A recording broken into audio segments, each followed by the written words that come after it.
Hey, this is Pastor R.D. Wade. Thank you for checking out Wade's Word of the Day. Make sure that you subscribe. Click on the bell for the notifications. Let's go.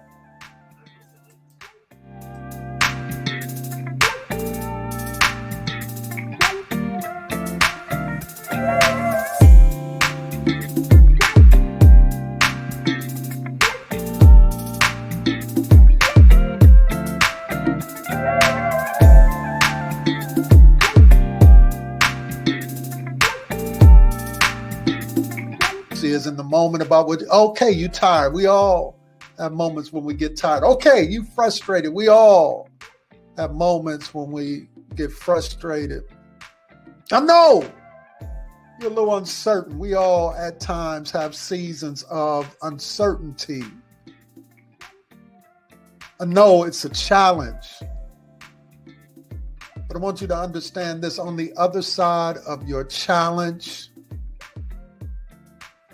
on the other side of your situation, if you can trust him and believe him for it, is a blessing.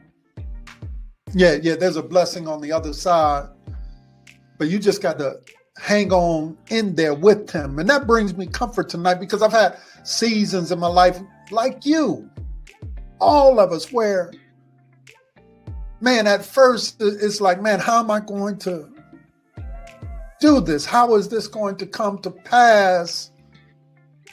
But I kept on pressing on and discovered it was just a test, y'all. It was just a test, because God never allows you to walk into his blessed place without a test. It's just a test, y'all.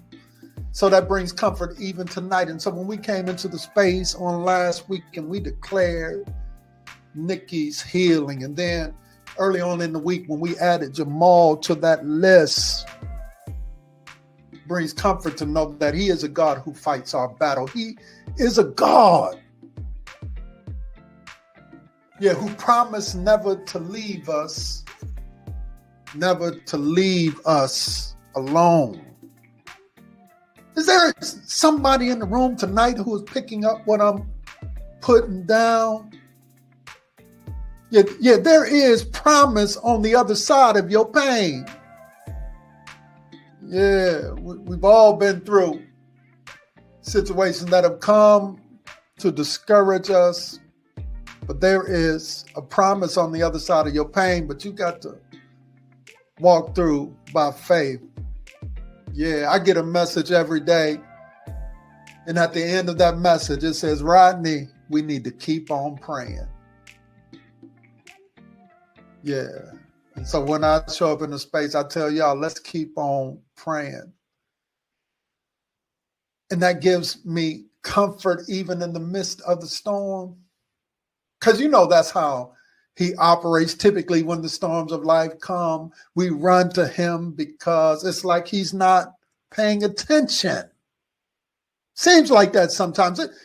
That's the Bible, The disciples are in the midst of a storm, and while they recognize that Jesus is with them, the question becomes, if Jesus is with me, why am I going through a storm?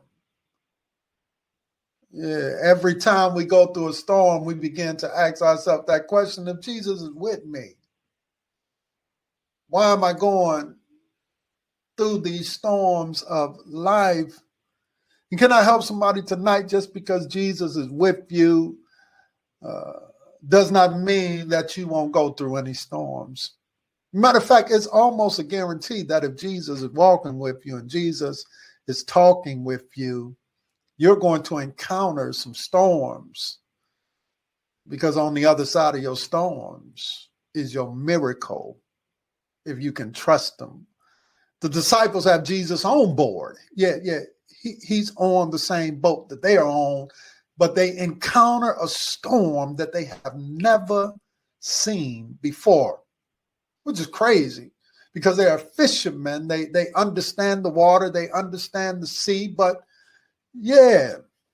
In life, sometimes we encounter things that we've never seen before, that we have never experienced before.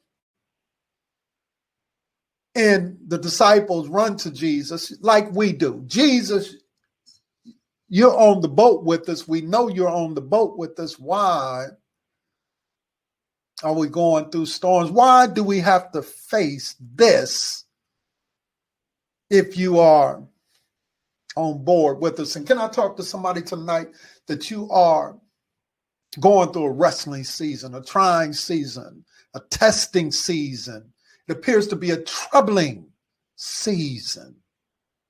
Seems like every time you turn around, every time you look around, I was talking to somebody today and it was like, man, every time, every day, it seems like things are just changing. Yeah, that's the world that we live in now. But you got Jesus on board. And I know, just like those disciples, I know you have seen some things this year that you never seen before, but he's on board. Now, what I love about them, the first thing that they do, they run to him. Don't y'all miss that. Don't y'all miss that tonight. If you want to find that comfort that you're looking for, you find it in him. He's on board. They're in the midst of a storm. They don't run to their gossiping friend. They don't run to their non-having faith friend. They don't run to their doubters and their haters. They run to him. Yeah. I find comfort in that tonight, because if they can run to Jesus, then I can run to Jesus too. If Jesus is on the boat with them, and I know that Jesus is on the boat with me when I encounter storms that I've never seen before. If they can run to Jesus, I can run to Jesus too. Don't ever let anybody tell you that you can't run to him. I don't care where you're at. I don't care what you're in the midst of. I don't care what you're going through. You can run to him. Yeah, you could be caught up in all types of stuff, but you can run to him. Yeah, they run to Jesus. They're in the midst of the storm, and they run to Jesus. And like them, sometimes we run to Jesus, forgetting that he's on the boat, and that we've seen him before. And if he did it before, he can do it again. Sometimes in the midst of storms that we have never seen before, we run to Jesus and we say, Jesus, what's up, bruh? How are you resting comfortably in the midst of my storm? Why aren't you reacting now? Is there anybody in the room who's ever been there? You know you got Jesus on board and you run to him, but it seems like he's moving slow. Yeah. You in panic. Anxiety is all around you. Tears flowing all down your cheek. And it appears like he's moving slow. We act like he don't recognize the storm that we're in. Anybody picking up what I'm putting down? But I'm so glad tonight I find comfort in it, that even when I run to Jesus, tripping, acting like Jesus ain't been there with me all along, that Jesus didn't know that we're in the midst of a storm. When I believe or act like I believe that he's moving too slow as it relates to my situation and my circumstance, I'm so glad he doesn't cast us away. He doesn't put us away. All he does is ask them for faith. That's what he does. If you read that text, he says, how long am I going to be with y'all and y'all not have faith? And you not trust me? If I did it before, I can do it again. Yeah, that's what he does. He gets up, and the first thing that he says to them is, how long am I going to be with you and you not have faith? Because to walk with Jesus and to recognize that he is on the boat with you, he's taking you on a journey of faith. Yeah, he says, how long am I going to be with you and you not have faith? But then he gets up in the midst of my panic and he begins to speak to the things that are troubling me. Yeah, that's what he does. He begins to speak to the things that are troubling me. He looks at their storm and he tells their storm, be quiet, hush, calm down. And then he begins to say, peace. Yeah, that's what he does. The Bible, okay, I'll say it like the Bible said. The Bible said that he rebuked it and then he spoke peace to it. Yeah, that's what he does for you and I. I know we're panicking, we're acting a fool, but run to him. Yeah, I know your anxiety may be kicking in, you may be panicking a little bit, but he's going to ask you for faith. I need you to trust me in this moment.